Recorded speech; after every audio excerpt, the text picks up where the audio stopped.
Take a seat. Anywhere you like. The amphitheater is entirely empty tonight. And the stage, well, it's set for a rather spectacular disaster. Welcome to This Explainer, where we're going to completely deconstruct a tragic, unscripted comedy. Imagine, if you will, being a weary, cynical theater director, someone who's seen every arrogant actor strut across the stage only to completely forget their lines the second the lights go down. Today we're looking at two such actors from our Gothic fable, the Master of the Storm and the Wealthy Merchant. Both of these guys actually believed they were the immutable directors of reality, penning these scripts of absolute, unbending order. And spoiler alert, both ended up crushed under the weight of their own cardboard props.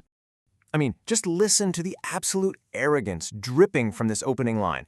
I am the rumble in the stones beneath your boots, the Faustbuch Übermensch who believed that truth is the thunder.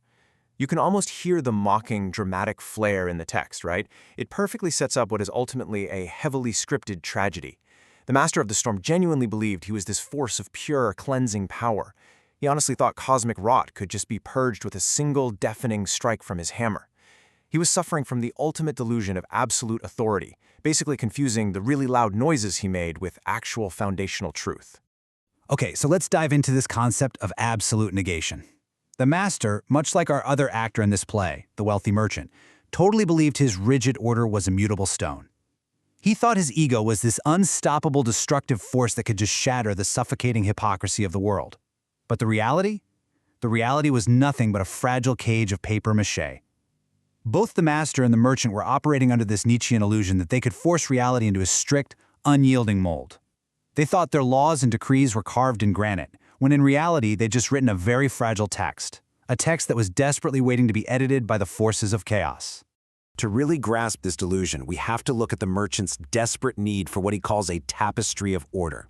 He wants this gray blueprint of total control. We're talking calcified rules, iron-bound vaults, precise equations of debt. He wants life to be a perfectly predictable ledger. But right opposite him, we have the thief, who operates entirely in the white spaces. The thief represents chaotic freedom, the unscripted comedy of existence that completely refuses to be bound by the merchant's math.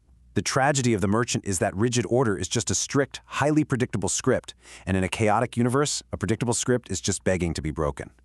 And oh, broken it was. You see, the universe tends to send agents of chaos specifically to dismantle fragile egos. So here is the inevitable three-act collapse of this paper fortress. It's the story of how three specific siblings, the wit, the hunger, and the small, completely ruined the script. Let's look at the first act. Enter the wit. So the merchant is standing before the crowd, right? Projecting this mask of total authority, bragging about his iron-bound vault of absolute certainty. Now the wit didn't draw a sword. He didn't even have to strike a heavy blow. He simply approached like a distorting mirror, tapped the vault, and let out a cynical laugh. That single tap echoed with delightful absurdity, revealing to everyone that the stone was actually just papier-mâché. The wit exposed the merchant's trembling hands, hiding right behind his cardboard mask. In an instant, that entire fortress of wealth collapsed into a total farce. Which brings us to the second parable, the liquid tempest. The Master of the Storm, much like the merchant, really thought he could control the narrative. The text mocks him brilliantly here. It says he drafted his lightning with precise equations of thunderous justice. I mean, just think about how absurd that is. Lightning isn't an equation, it's a chaotic discharge. But the Master arrogantly believed that his rigid, mathematical thunder could cleanly burn away the treacherous and purge the cosmic rot. He threw his bolts into the dark, fully expecting reality to just shatter and obey him. But notice the mathematical failure of this so-called magic when it actually faces the chaos of the second sibling, the hunger. The intended script, those blinding blue-white bolts and tapestries of order, was completely consumed. The reality? A wet black slurry. Nutritious expectations of justice. The hunger literally stepped right into the path of this beautifully calculated storm and just ate it. That mighty war cry dissolved into a puddle of ink, leaving the Master standing there in a pathetic cacophony of how did this even happen? And this right here is the grim truth of our Gothic fable, the logic of the parasite. The hunger thrives entirely on the merchant's rules. Why? Because when you create a rigid, predictable thread of logic, like precise equations of debt or, say, mathematical thunder, you aren't actually creating a weapon against chaos. You are plating up a highly nutritious meal. The beast simply swallowed the thread of the merchant's logic, liquefying the ledgers. Those rigid lines of order? They were just digestible noodles to a cosmic appetite that absolutely refuses to be categorized. And then, at last, we reach the final act of sabotage, courtesy of the youngest sibling, the Small. The merchant had drawn up this gray blueprint for punishment, a grim decree of execution for the thief. It was supposed to be a static, tragic end, but the Small provided a gentle hiccup in the rhythm of the square. Literally, a mere cup of tea was spilled across the parchment. This beautiful, artful mistake blurred the ink of that rigid decree. And because of that, the crowd read it not as an execution, but as a joyous decree of dessert. Doom was completely transformed into a messy feast just by blurring the lines. I absolutely love this Gothic image. The Small is described as the breeze that reminds a stiff world how to dance. Now, the master's fatal flaw when faced with this gentle breeze was that he fought it.